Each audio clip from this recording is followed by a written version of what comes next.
मालिक, बहुत रात हो गई है, अभी तक मनीषा बिटिया दफ्तर से घर नहीं आई। अरे डोंट वरी रामू, आ जाएगी।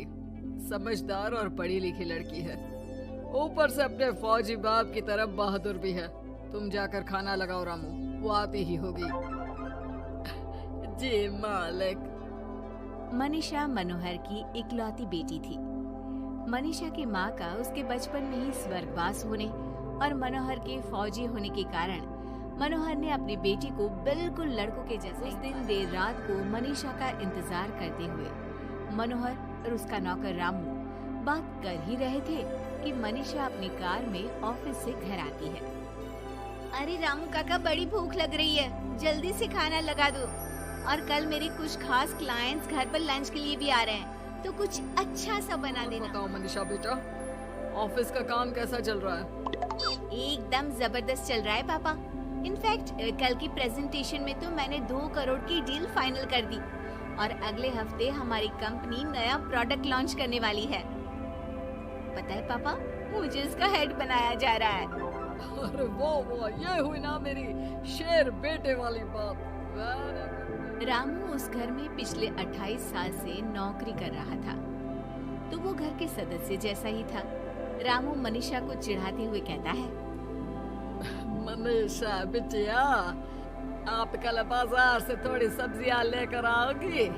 कल तो आपके दफ्तर की छुट्टी भी है। काका, मैं आपको अपना मोबाइल दे देती हूँ, आप ऑनलाइन सब्जियाँ मंगवा लेना, मैं पेमेंट कर दूंगी। वो क्या है कि मुझे घर के कामों से थोड़ी एलर्जी है। ठीक है बिटिया। 2 हफ्ते बाद मनोहर को उसके दोस्त किशन का फोन आता है।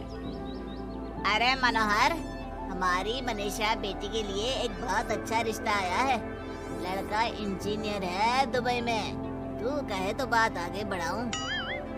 हाँ, रिश्ते की बात तो आगे बढ़ा ही सकते हैं, लेकिन लड़के वालों की कुछ शर्तें भी तो होंगी ना, मतबला, लेन देन वगैरह। अरे यार, लेन देन जैसी तो कोई शर्त नहीं है उनकी। बस लड़की पढ़ी लिखी और घरेलू होनी चाहिए, जो कि यहाँ इंडिया में अपने सास ससुर की सेवा करे और घर अरे यार किशन, तू तो मनीषा को जानता ही है, पढ़ी लिखी और जिम्मेदार तो है वो, लेकिन घर के नहीं बाहर के कामों में मुझे नहीं लगता कि वो मानेगी। लेकिन फिर भी मैं उसे पूछ के बताता हूँ तुझे। मनोहर अपनी बेटी से उसके लिए आए रिश्ते की बात करता है और उसे लड़के वालों की शर्त के बारे में भी बताता है, जिस पर मनीषा कहती है, पापा आप तो जानते हैं ना कि मुझे घर के कामों में कोई इंटरेस्ट नहीं है और आपने मुझे पढ़ा लिखा के अपने पैरों पे खड़ा होना सिखाया। क्या इस दिन के लिए कि एक दिन मैं शादी करके किसी का घर संभालूं? ना, मुझे नहीं करनी शादी वादी। आप इतना कहकर मनीषा घर से बाहर चली जाती है। रास्ते में उसे उसकी फ्रेंड का फोन आता है, जो उसे बाकी फ्रेंड्स के साथ एक रेस्टोरेंट। मनीषा जाना तो नहीं चाहती थी, लेकिन उस रिश्ते की बात से हुए खराब मूड को बदलने के लिए वो चली जाती है।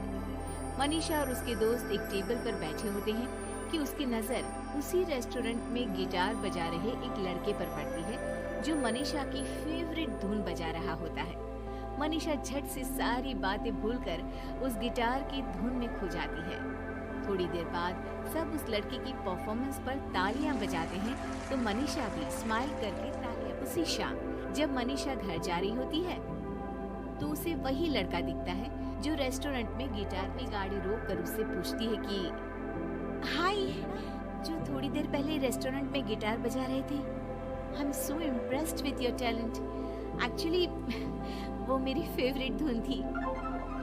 जी थैंक यू, ये मेरा शौक भी है और इससे मेरी थोड़ी बहुत गुजारे लायक कमाई भी हो जाती है। अच्छा, और क्या करते हो? जी मैं कॉफ़ी बहुत अच्छी बनाता हूँ। हाँ, और कॉफ़ी के अलावा भी बहुत कुछ। एक्चुअली मुझे खाना बनाने का बहुत शौक है, या तो मैं गिटार बजाता हूँ या फिर कुकिंग करता हूँ।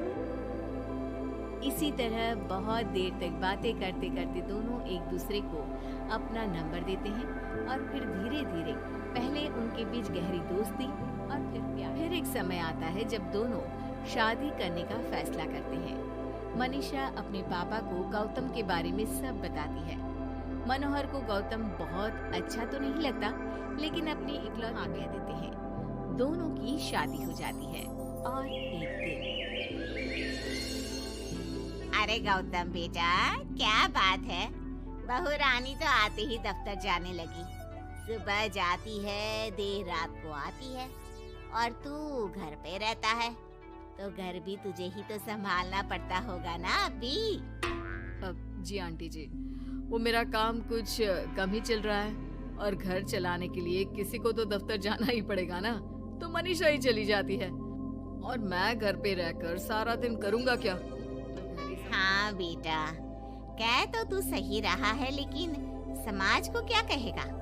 समाज के भी कुछ नियम कायदे होते हैं, लेकिन यहाँ तो उल्टी ही गंगा बह रही है। अच्छा, मैं तो चलती हूँ। रात को मनीषा घर आती है तो गौतम उसे कहता है कि सुनो, आज हरलीन आंटी आई थी, कह रही थी कि आसपास के लोग बातें बनाने लगे हैं कि तुम मर्दों की तरह काम पे जाती हो और मैं औरतों की तरह घर संभाल रहा हूँ। हाँ, पर तुम तो जानती ही हो ना कि मैं शादी से पहले से जॉब कर रही हूँ, तो फिर अब अचानक से मैं खुद को कैसे बदलूं? एक काम करते हैं, तुम कुछ महीनों के लिए घर से ही ऑनलाइन सारा काम कर लो, और हो सके तो घर के काम ट्राई भी कर लो, और मैं बाहर जाकर अपने लिए पक्की नौकरी ढूंढता हूँ। मनीषा मान जाती है और फिर शुरू होती है। ये लो गौतम, तुम्हारा नाश्ता, चाय और टोस्ट।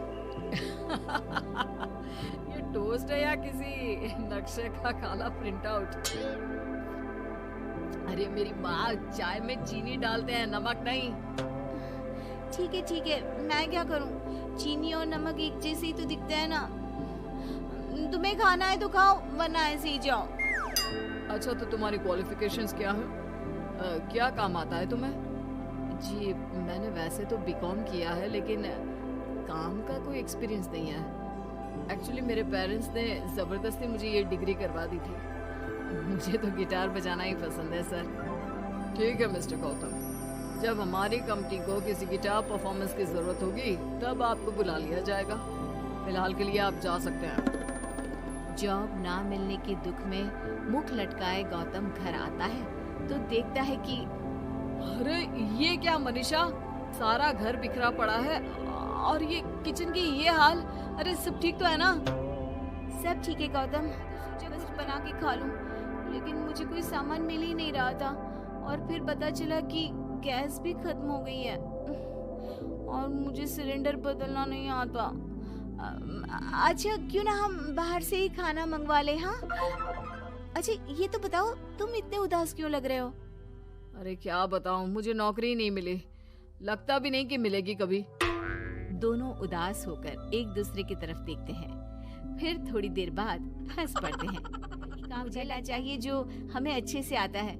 कल से मैं ही ऑफिस जाया करूंगी। और मैं हमारा ये प्यारा सा घर संभालूंगा।